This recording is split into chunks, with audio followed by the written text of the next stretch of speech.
اللہ سبحانہ و تعالیٰ کے ناموں میں سے ایک نام ہے القریب، جس کا مطلب یہ ہے کہ بہت قریب اور بہت نزدیک۔ اللہ سبحانہ و تعالیٰ نا اپنے بندوں کے بہت قریب ہے، وہ اپنے بندوں کے دلوں کی باتوں تک کو جانتا ہے۔ اللہ سے ہمارا ڈائریکٹ کنیکشن ہے۔ اللہ تک پہنچنے کے لیے ہمیں کسی کی بھی ضرورت نہیں ہوتی۔ اللہ نے حضور صلی اللہ علیہ وآلہ وسلم سے قرآن پاک میں فرمایا کہ اے نبی، جب بھی میرے بندے میرے بارے میں سوال کریں، میں قریب ہوں، میں پکارنے والے کی پکار کا جواب دیتا ہوں۔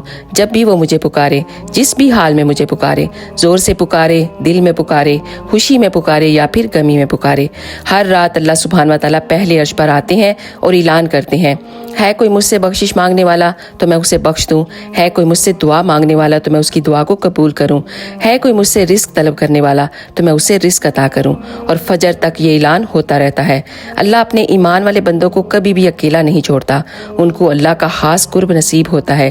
جب کوئی نماز پڑھتا ہے تو وہ اللہ کے قریب ہو جاتا ہے، اور جب وہ سجدہ کرتا ہے تو اللہ کے سب سے زیادہ قریب ہو جاتا ہے۔ وہ رب جو 7 آسمانوں کے بھی اوپر ہو اور قریب اتنا کہ آپ کی شاہ رگ سے بھی زیادہ قریب ہو جائے، وہ اللہ ہے، القریب ہے۔ سبحان اللہ۔ اگر ویڈیو اچھی لگے تو ایک دفعہ شیئر کر کے ضرور جائیے گا۔